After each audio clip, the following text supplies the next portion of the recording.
Hey warriors, the hidden weapons in a liar's voice. Every liar carries two sets of tools: the lies they speak openly and the lies they hide inside their questions. And if you've ever dealt with a manipulator, you know this truth well. Their most dangerous attacks never come loud, never come obvious, never come with raised voices or clenched fists. Instead, they come through a soft tone, a tilted head, a question delivered with false innocence.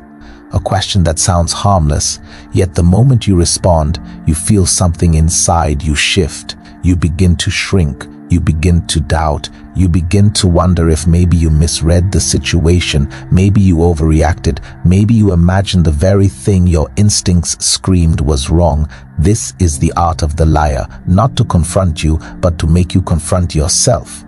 The ancient Stoics understood this long before psychology had a name for it. Seneca warned that deception often enters not through force, but through subtlety. Epictetus taught that confusion is one of the mind's greatest vulnerabilities. Marcus Aurelius observed that people often harm themselves because they fail to recognize where influence is entering their thoughts. 2,000 years later, nothing has changed. Liars still rely on confusion. They still plant small seeds of doubt. They still turn your mind against itself until you become your own prison guard. Today, we will break apart the 5 most manipulative questions liars use, questions carefully designed to distort your perception, weaken your confidence, and make you surrender your truth. But more importantly, we will examine how a Stoic mind responds, calmly, clearly, rationally, without shaking, without apologizing for clarity, without giving away power you never owed. By the end of this video, you will walk with the tools to ensure no manipulator can use your own emotions against you again. So stay with me to the end, and if the message sharpens your mind, subscribe, not for entertainment, but for the discipline of becoming unshakable. Number 1, why are you being so sensitive? This is one of the first traps a manipulator sets because it looks like concern but functions like a blade. The moment someone asks why you're being so sensitive, they aren't asking for understanding. They're subtly telling you that your perception is flawed, that your awareness is exaggerated, that you are the problem. It's not a question, it's an accusation wrapped in fake sympathy.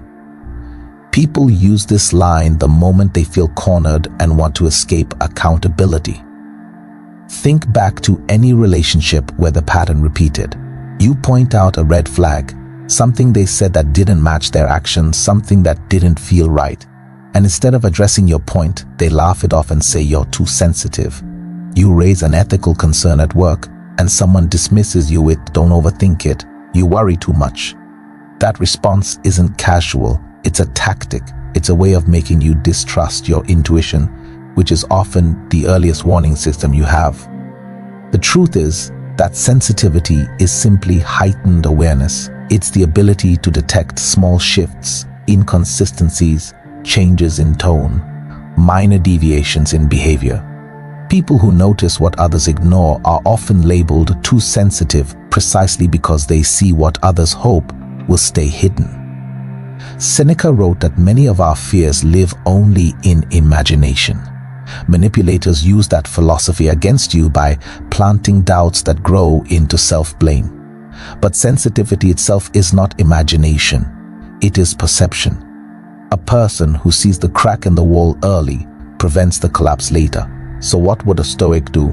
Marcus Aurelius taught that the wise man accepts correction when he is wrong, but he does not abandon truth simply because it makes others uncomfortable. When someone asks why you're being so sensitive, a Stoic does not defend or plead. He responds calmly, "I'm not being sensitive, I'm being attentive." Then watch what happens. A person hiding something will shift, squirm, or show irritation. A person who seeks truth will respond with honesty. Sensitivity is not your weakness, it is your compass. Number 2, you trust me, right? At first, this question appears warm, affectionate, almost vulnerable. But beneath the surface, it carries a subtle pressure. When someone directly asks, "You trust me, right?" they're not seeking reassurance. They're demanding compliance. Trust in healthy relationships develops naturally through consistency. It never requires force. Only those who fear scrutiny ask for trust instead of demonstrating it. This question is designed to shut down your thinking. If you say yes, you silence your doubts. If you hesitate, you're painted as disloyal or paranoid. Either way, the manipulator gains the advantage.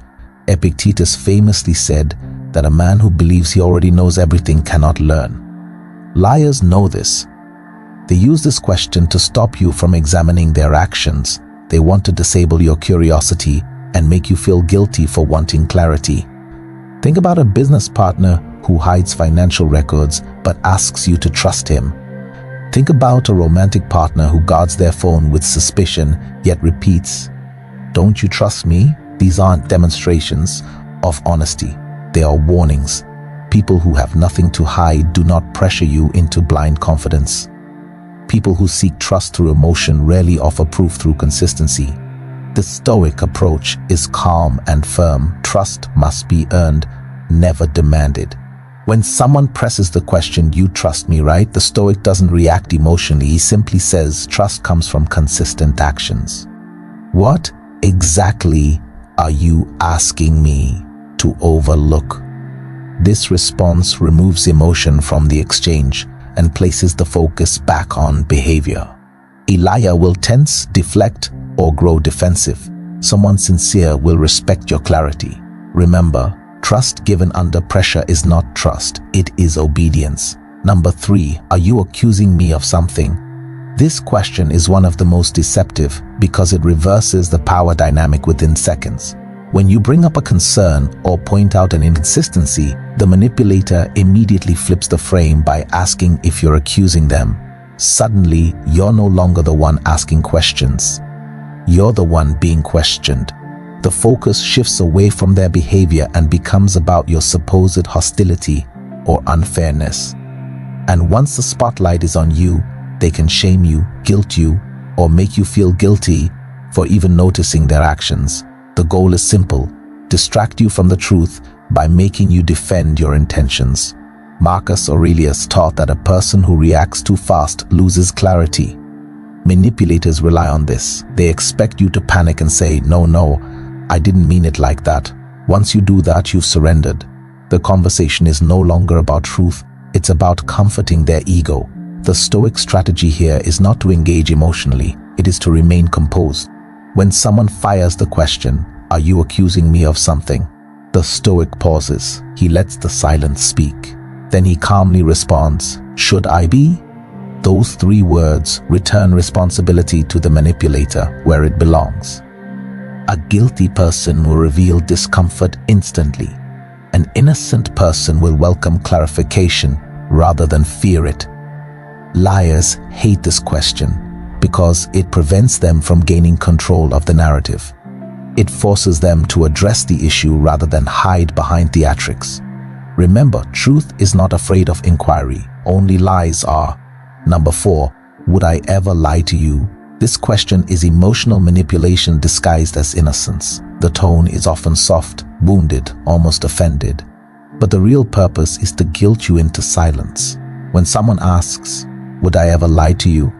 they aren't defending their honesty, they're attacking your suspicion. The question implies that even doubting them is an insult. They want you to feel ashamed for noticing inconsistencies. But think logically, if someone is truly honest, they do not need to convince you with dramatic language. Honesty is proven through behavior, not emotional performance.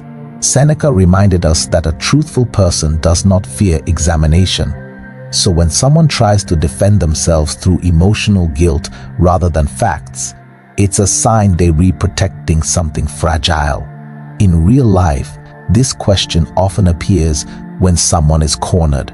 A partner caught in contradictions, a co-worker hiding mistakes, a family member concealing motives. They often resort to this wounded question to shut down your awareness. It's a tactic meant to confuse your empathy. The Stoic response is clarity. When confronted with, "Would I ever lie to you?" the Stoic answers, the real question is, "Would I be able to tell if you did?" This removes emotion from the exchange and refocuses attention on actions, not sentimental theatrics.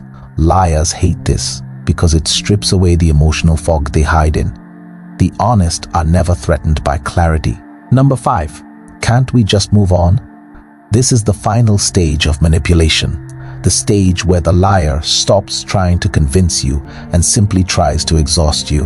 When every other tactic fails, they want to rush you into silence. Can't we just move on? Appears to be a plea for peace, but it is actually a plea for avoidance. They don't want resolution, they want escape. They want to bury the issue before it exposes them. Liars rely on emotional fatigue. They know that if they drag the conflict long enough, you may give up simply because you're tired. Marcus Aurelius insisted that what is right remains right, no matter how uncomfortable or inconvenient it becomes. Truth doesn't disappear because someone wants to skip the consequences. Think of a partner caught lying who suddenly wants the relationship to move forward, or a company caught in unethical behavior, urging employees not to dwell on the past. They aren't seeking healing, they're seeking silence. The lie doesn't dissolve when ignored, it grows. The Stoic answer is steady and anchored.